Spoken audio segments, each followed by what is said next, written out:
Hi friends, ಎಲ್ಲರಿಗೂ ಮತ್ತೊಮ್ಮೆ ನಮಸ್ಕಾರ ಹೇಳ್ತಾ ಇವತ್ತು ಅಡಿಕೆ ಪುಡಿ ಹೇಗೆ ಮಾಡೋದು ಅಂತ ನೋಡೋಣ ಬನ್ನಿ. ನೋಡಿ, ಈ ಥರ ನಾನು ಬೋಟ್ ಅಡಿಕೆ ಅಂತ ಹೇಳ್ತಾರೆ ಇದಕ್ಕೆ. ಇದನ್ನು ನಾನು ತಗೊಂಡು ನೀರಲ್ಲಿ ಚೆನ್ನಾಗಿ ನೆನೆಸಿದ್ದೀನಿ. ನಾನು ರಾತ್ರಿನೇ ನೆನೆಸಿದ್ದೆ ಅದನ್ನು ನೀರಲ್ಲಿ. ಇದನ್ನು ನಾನೀಗ ಕುಕ್ಕರಲ್ಲಿ ಹಾಕ್ಬಿಟ್ಟು ಸ್ವಲ್ಪ ನೀರು ಹಾಕಿ ಅದಕ್ಕೆ ಒಂದು ಕೂಗ್ಸೋಣ ಕುಕ್ಕರಲ್ಲಿ ನಾವು ಅದನ್ನು. ನೋಡಿ, ಇಷ್ಟು ನೀರು ಸಾಕು. ಒಂದು 4-5 ಕೂಗು ಬಂದರೆ ಸಾಕು ಕುಕ್ಕರು. ಈಗ ಇದು ಬೆಂದಾಗಿದೆ. ಈಗ ನೋಡಿ, ನಾನು ತೆಗೆದು ತೋರಿಸ್ತಿದ್ದೀನಿ. ಇದು ಸ್ವಲ್ಪ ಮೆತ್ತಗಾಗಿದೆ ಈ ಥರ. ನೋಡಿ, ಹಿಂಗೆ ಕೈಯಲ್ಲಿ ಹಿಂಗೆ ನಾವು ಹಿಂಗೆ ಒತ್ತಿದರೆ ಅದು ಸ್ವಲ್ಪ ಓಪನ್ ಆಗುತ್ತೆ ಅಡಿಕೆ. ಇದನ್ನು ನಾನೀಗ ಕುಟ್ಟುತ್ತಾ ಇದ್ದೀನಿ ಚೆನ್ನಾಗಿ.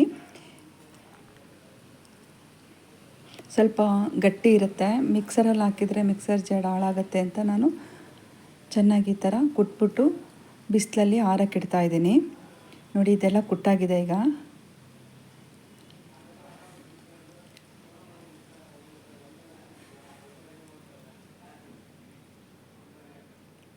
ನೋಡಿ, ಈಗ ಇದೆಲ್ಲ ಕುಟ್ಟಿದ್ದಾಗಿದೆ. ಈ ಥರ ಬೋಟ್ ಅಡಿಕೆಯಲ್ಲಿ ನಾನು ಅಡಿಕೆ ಪುಡಿ ಮಾಡೋದನ್ನ ತೋರಿಸ್ತಾ ಇದ್ದೀನಿ. ಶ್ರಾವಣ ಮಾಸದಲ್ಲಿ ನಮಗೆ ಕುಂಕುಮ ಕೊಟ್ಟಾಗ ಈ ಥರ ಅಡಿಕೆಗಳೆಲ್ಲ ಕೊಟ್ಟಿರ್ತಾರೆ, ಅದನ್ನು ಎಸೆಯೋದು ಬೇಡ. ಈ ರೀತಿಯಾಗಿ ನಾವು ಒಂದು ಅಡಿಕೆ ಪುಡಿನ ಮಾಡಿಕೊಂಡ್ರೆ ಚೆನ್ನಾಗಿರುತ್ತೆ. ನೋಡಿ, ಇದು ಕುಟ್ಟಿರೋದನ್ನೆಲ್ಲ ಸ್ವಲ್ಪ ಹಾಗೆ ಅಗ್ಲಕ್ಕಾಗಿದೆ. ಇದನ್ನು ನಾನು ಕತ್ತರಿಯಲ್ಲಿ ಚಿಕ್ಕ ಚಿಕ್ಕದಾಗಿ ಕಟ್ ಮಾಡ್ತಾ ಇದ್ದೀನಿ. ಅದೇನು ಗಟ್ಟಿ ಇರೋದಿಲ್ಲ, ಆರಾಮಾಗಿ ಈಸಿಯಾಗಿ ಕಟ್ಟಾಗುತ್ತೆ. ಯಾಕಂದರೆ ಅದು ನಾವು ರಾತ್ರಿ ನೀರಲ್ಲಿ ನೆನೆಸಿ ಮತ್ತು ಅದನ್ನು ಬೇಯಿಸ್ಬಿಟ್ಟು ಕುಟ್ಟಿದ್ದೀವಿ, ಹಂಗಾಗಿ ಈಸಿಯಾಗಿ ಕತ್ತರಿಸ್ಬೋದು. ನೋಡಿ, ಈ ಥರ ನಾನೀಗ ಕುಟ್ಟಿರೋ ಅಡಿಕೆನ ಪೂರ್ತಿ ನಯಸ್ಸಾಗಿಲ್ಲ, ಅದಕ್ಕೆ ಕತ್ತರಿಯಲ್ಲಿ ಚಿಕ್ಕ ಚಿಕ್ಕದಾಗಿ ಕಟ್ ಮಾಡಿದ್ದೀನಿ. ಈಗ ಇದನ್ನು ಬಿಸಿಲಲ್ಲಿ ಆರಕ್ಕಿಟ್ಟಿದ್ದೀನಿ. ಒಂದಿನ ಪೂರ್ತಿ ಚೆನ್ನಾಗಿ ಬಿಸಿಲಲ್ಲಿ ಆರಿಸ್ಬಿಡಬೇಕು ಇದನ್ನು. ಈಗ ಬನ್ನಿ, ಇದಕ್ಕೆ ಅಡಿಕೆ ಪುಡಿ ಮಾಡೋಣ ನಾವೀಗ ಯಾವ ಥರ ಅಂತ.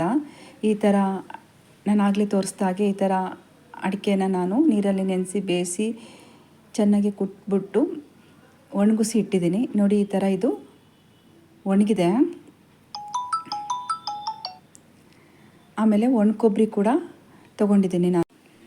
ಒಣ ಕೊಬ್ಬರಿ ತೊಗೊಂಡಿದ್ದೀನಿ. ಆಮೇಲೆ ಸೋಂಪು, ಇದು ತುಂಬ ಆರೋಗ್ಯಕ್ಕೆ ಒಳ್ಳೆಯದು. ನಾನು ಯಾಕಂದರೆ ಇದಕ್ಕೆ ಅಡಿಕೆ ಪುಡಿಗೆ ಸ್ವಲ್ಪ ಜಾಸ್ತಿಯೇ ಹಾಕ್ತಾಯಿದ್ದೀನಿ, ಯಾಕಂದರೆ ಚೆನ್ನಾಗಿ ಜೀರ್ಣ ಆಗುತ್ತೆ ಅಂತ. ಆಮೇಲೆ ಗ್ಯಾಸ್ಟ್ರಿಕ್ ಕೂಡ ಹಾಕಲ್ಲ, ಸೋಂಪು ಜಾಸ್ತಿ ನಾವು ಉಪಯೋಗಿಸಿರೋದ್ರಿಂದ. ಗಸಗಸೆ, ಆಮೇಲೆ ದಪ್ಪ ಸಕ್ಕರೆ ಕೂಡ ನಾನು ತೊಗೊಂಡಿದ್ದೀನಿ. ಆಮೇಲೆ ಲವಂಗ, ಏಲಕ್ಕಿ ತೊಗೊಂಡಿದ್ದೀನಿ. ಇಷ್ಟನ್ನು ನಾನು ತೊಗೊಂಡಿದ್ದೀನಿ. ಆಮೇಲೆ ಕೃಷ್ಣ ತುಳಸಿ ಕೂಡ ನಾನು ಹಾಕ್ತಾಯಿದ್ದೀನಿ. ತುಂಬ ಚೆನ್ನಾಗಿರುತ್ತೆ ಈ ಥರ ಅಡಿಕೆ ಪುಡಿ, ನೀವು ಮನೇಲಿ ಮಾಡ್ಕೊಳ್ಳಿ. ನೋಡಿ, ಮತ್ತೆ ಇನ್ನೊಮ್ಮೆ ತೋರಿಸ್ತಾ ಇದ್ದೀನಿ. ಸೋಂಪು, ಒಣ ಕೊಬ್ಬರಿ, ಅಡಿಕೆ ಪುಡಿ, ದಪ್ಪ ಸಕ್ಕರೆ, ಏಲಕ್ಕಿ, ಲವಂಗ, ಗಸಗಸೆ ಕೂಡ ನಾನು ತೊಗೊಂಡಿದ್ದೀನಿ. ನೋಡಿ, ಗಸಗಸೆ 2 ಸ್ಪೂನ್ ತೊಗೊಂಡಿದ್ದೀನಿ, ಜಾಸ್ತಿ ತೊಗೊಂಡಿಲ್ಲ. ಆಮೇಲೆ ತುಳಸಿ ಇಷ್ಟು ತೊಗೊಂಡಿದ್ದೀನಿ. ಇದಕ್ಕೇನು ಭಾಳ ಸಾಮಾನು ಬೇಕಾಗಲ್ಲ, ನಾವು ಈ ರೀತಿಯಾಗಿ ಮಾಡಿ ಇಟ್ಕೊಂಡ್ರೆ ಚೆನ್ನಾಗಿರುತ್ತೆ. ಇದಕ್ಕೆ ನಾನು ತುಪ್ಪ ಹಾಕ್ತಾಯಿದ್ದೀನಿ. ಒಂದು ದಪ್ಪ ತಳ ಬಾಣಲಿ ತೊಗೋಬೇಕು ನಾವು. ಇದಕ್ಕೆ ತುಪ್ಪ ಹಾಕ್ತಾಯಿದ್ದೀನಿ. ಅಂದರೆ ಬೇಕಂದರೆ ತುಪ್ಪನಾರು ಹಾಕ್ಕೋಬೋದು, ಇಲ್ಲ ಎಣ್ಣೆನಾರು ಹಾಕ್ಕೋಬೋದು. ಈಗ ಇದು ತುಪ್ಪ ಎಲ್ಲ ಕರಗಿದೆ. ಇದಕ್ಕೆ ನಾನು ಆಗಲೇ ಒಣಗಿಸಿರೋ ಅಡಿಕೆ ಪುಡಿ ನಾನು ನಿಮಗೆ ತೋರಿಸಿದ್ನಲ್ವಾ, ಅದನ್ನು ಹಾಕ್ತಾಯಿದ್ದೀನಿ. ಚೆನ್ನಾಗಿ ಉರಿಬೇಕು, ಸಣ್ಣ ಉರಿಯಲ್ಲಿ. ಸಣ್ಣ ಉರಿಯಲ್ಲಿ ಯಾಕೆ ಉರಿಬೇಕಂದ್ರೆ ಅದು ತುಂಬ ಹೊತ್ತು ಉರಿತೀವಲ್ಲ, ಗರಿ ಗರಿ ಅನ್ನಂಗೆ ಚೆನ್ನಾಗಾಗತ್ತೆ. ನೋಡಿ, ಸಣ್ಣಕ್ಕೆ ನಾವು ಉರಿತಾ ಇದ್ರೆ ಸ್ವಲ್ಪ ಟೈಮ್ ಆಗುತ್ತೆ. ಒಂಥರ ಗರಿ ಗರಿಯಾಗಿ ಅಡಿಕೆ ಪುಡಿ ತುಂಬ ಚೆನ್ನಾಗಿರುತ್ತೆ. ಆಗಾಗ ಚುಂಚಕದಲ್ಲಿ ನಾವು ಇದನ್ನು ಗೂರಾಡಬೇಕು.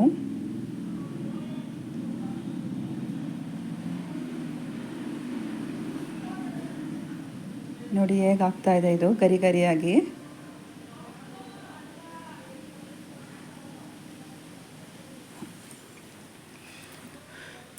ಆಗಲೇ ನಾನು ನಿಮಗೆ ತೋರಿಸಿದ್ನಲ್ವಾ ಏಲಕ್ಕಿ, ಲವಂಗ, ಅದನ್ನು ಕುಟ್ತಾ ಇದ್ದೀನಿ.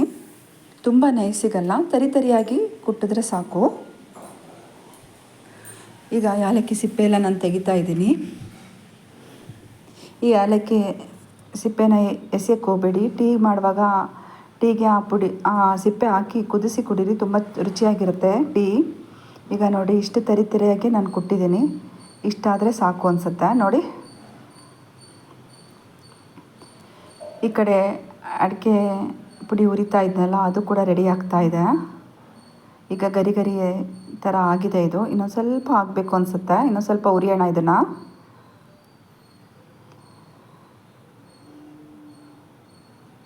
ಇನ್ನೊಂದು ಸ್ವಲ್ಪ ಮೆತ್ತಗಿದೆ, ಇನ್ನೊಂದು ಸ್ವಲ್ಪ ಹುರಿಬೇಕು.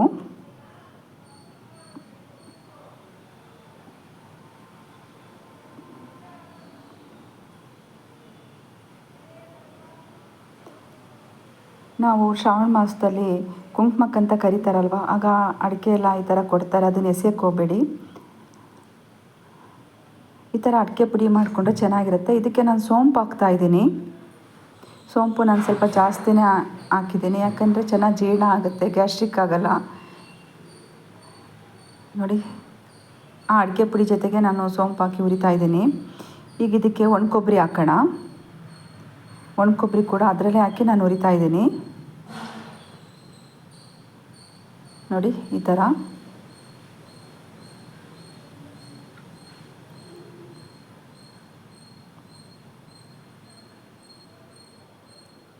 ಅದು ಕೂಡ ಗರಿ ಗರಿ ಆಗಿಬಿಡುತ್ತೆ. ಸೋಂಪು, ಒಣ ಕೊಬ್ಬರಿ, ಅಡಿಕೆ ಪುಡಿ ಎಲ್ಲ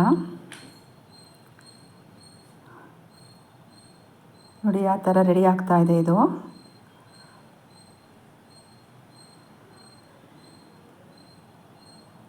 ಆಗಲೇ ನಾನು ನಿಮಗೆ ತೋರಿಸಿದ್ನಲ್ಲ ಏಲಕ್ಕಿ ಲವಂಗ ಎಲ್ಲ ಕುಟ್ಟಿರೋದು, ಅದನ್ನು ಕೂಡ ಇದಕ್ಕೆ ಮಿಕ್ಸ್ ಮಾಡ್ತಾಯಿದ್ದೀನಿ ನಾನು.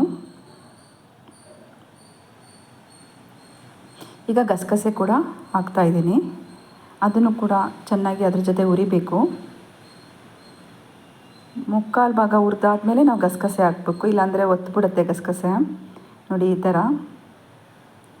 ಆಗಲೇ ನಾನು ನಿಮಗೆ ತುಳಸಿ ತೋರಿಸಿದ್ನಲ್ಲ, ಅದು ಸಣ್ಣಗೆ ನಾನು ಕಟ್ ಮಾಡಿ ಇಟ್ಕೊಂಡಿದ್ದೀನಿ ಈ ಥರ ನೋಡಿ. ಅದನ್ನು ಕೂಡ ನಾನೀಗ ಈ ಅಡಿಕೆ ಪುಡಿಗೆ ಮಿಕ್ಸ್ ಮಾಡ್ತಾಯಿದ್ದೀನಿ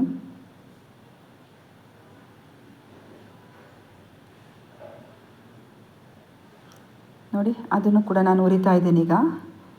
ಅದೇ ಆ ಬಿಸಿಗೆ ಆ ತುಳಸಿ ದಳ ಎಲ್ಲ ಚೆನ್ನಾಗಿ ರೋಸ್ಟ್ ಆಗಿಬಿಡುತ್ತೆ, ಗರಿ ಗರಿ ಆಗಿಬಿಡುತ್ತೆ. ಅದಕ್ಕೆ ನಾನು ಆಗಲೇ ಹೇಳಿದ್ದು ದಪ್ಪ ತಳ ಬಾಣಲಿ ತೊಗೊಳ್ಳಿ, ಚೆನ್ನಾಗಾಗತ್ತೆ ಅಂತ.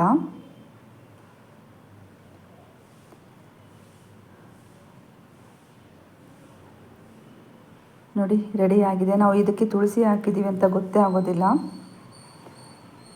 ಬಿಸಿ ಇರುವಾಗಲೇ ನಾವು ಇದನ್ನು ಸಕ್ಕರೆ ಹಾಕಬಾರ್ದು. ಈಗ ಇದು ಆರಿದೆ, ಆರಿದ ಮೇಲೆ ನಾನು ಸಕ್ಕರೆ ಹಾಕ್ತಾಯಿದ್ದೀನಿ.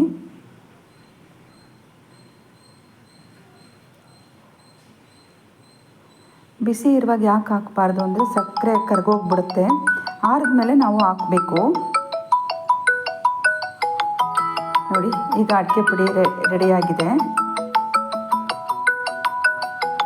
ನಮ್ಮನೇಲೆ ವಿಳೆದೆಲೆ ಬಳ್ಳಿ ಇದೆ, ಅದನ್ನೇ ನಾನು ಕಿತ್ತಿಟ್ಟಿದ್ದೀನಿ ನೋಡಿ. ಅಡಿಕೆ ಪುಡಿ ಈ ರೀತಿ ರೆಡಿ ಆಯಿತು. ಸ್ನೇಹಿತರೆ, ನಿಮಗೆ ಈ ವಿಡಿಯೋ ಇಷ್ಟ ಆಗಿದರೆ ನಿಮ್ಮ ಅಭಿಪ್ರಾಯವನ್ನು ತಿಳಿಸ್ರಿ. ಇದು ನೈಸರ್ಗಿಕವಾಗಿ ಮಾಡಿರೋ ಅಡಿಕೆ ಪುಡಿ ಅಂತ ಕೂಡ ನಾವು ಹೇಳ್ಬೋದು. ಯಾವುದೇ ಒಂದು ಕೆಮಿಕಲ್ ಕೂಡ ಮಿಕ್ಸ್ ಆಗಿಲ್ಲ. ನಿಮಗೆ ಇಷ್ಟ ಆಗಿದೆ ಅಂತ ಅಂದ್ಕೊಳ್ತೀನಿ ಈ ವಿಡಿಯೋ.